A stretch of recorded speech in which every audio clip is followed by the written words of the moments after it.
Sewerage की मांग पूरी हुई तो इस दौरान निखिल मौदान का जहां लोगों ने धन्यवाद किया। मौदान ने कहा कि ट्रिपल इंजन की सरकार में चौमुखी विकास हो रहा है।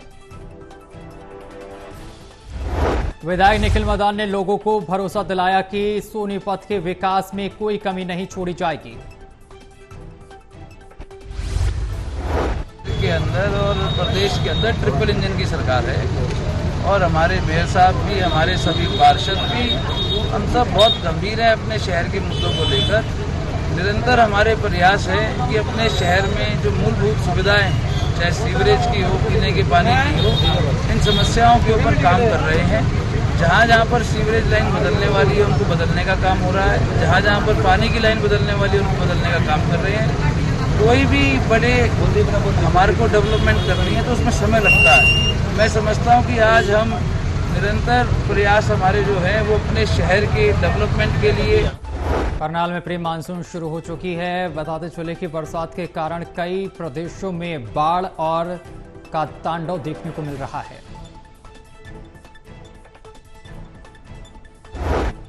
उत्तम सिंह ने कहा है कि बरसात का मौसम शुरू हो चुका है। बरसात भी लगातार बढ़ रही है। इसके लिए दो चीजें हैं, एक तो यमुना के साथ लगे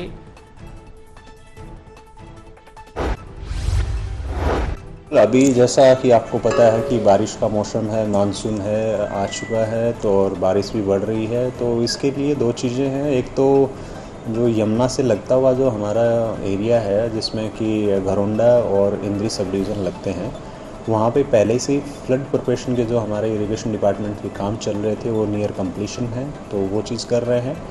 दूसरा एक जो एरिया इंटरनल है जो कि नदी से लगता हुआ नहीं है, वहाँ पे भी वाटर लॉगिंग की प्रॉब्लम रहती है। कुछ आबादी के इलाके हैं, कुछ खेत हैं, तो उनमें भी। मिस्टर रोमिल बोहरा का भारी पुलिस सुरक्षा के मौजूदगी में हुआ अंतिम संस्कार।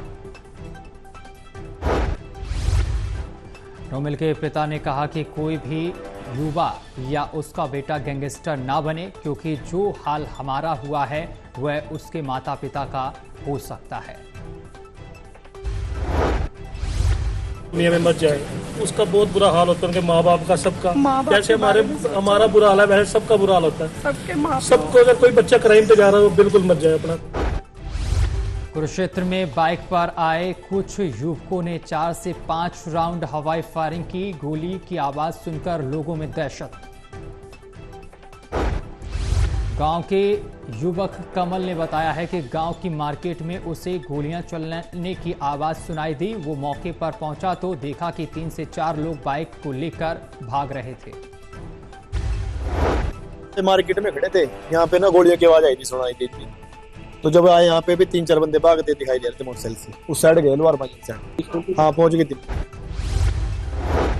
हरियाणा एग्रीकल्चर यूनिवर्सिटी में अब हॉस्टल में रहने वाली लड़कियों के लिए परेशानी बढ़ गई है। यूनिवर्सिटी प्रशासन ने हॉस्टल खाली कराने के आदेश दिए। फोर्स कर रहे हैं हॉस्टल लीव करने के लिए। सर हमारे एग्जाम अभी हमारे एग्जाम भी बीच में रुक गए थे, तो हमारे एग्जाम रीशेड्यूल होने थे, तो जब तक रीशेड्यूल नहीं होते। हरियाणा एग्रीकल्चर यूनिवर्सिटी में लड़कियों के हॉस्टल को बंद किए जाने के बाद से पैदा हुए विवाद को लेकर यूनिवर्सिटी प्रशासन ने अपना पक्ष सामने रखा। हर एकेडमिक सेशन के बाद होती है। एकेडमिक सेशन जैसे पूरा होता है, समर ब्रेक होते हैं, बच्चे अपने घर जाते हैं, हॉस्टल खाली होते हैं, हॉस्टल का मेंटेनेंस का कार्य किया जाता है और कई बार बच्चे। राज्य मंत्री राकेश नागर ने कहा कि डायरेक्ट सेलिंग में 22,000 करोड़ रुपए से ज्यादा का टर्नओवर हुआ।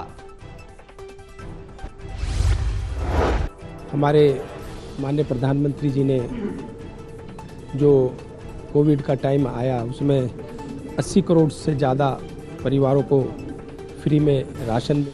भगवान श्री जगन्नाथ जी खुद करनाल की धरती पर आए। श्री जगन्नाथपुरी के अंदर श्री जगन्नाथ जी की मैया सुभद्रा की और उनके भाई बलराम जी की रथ यात्रा निकाली गई।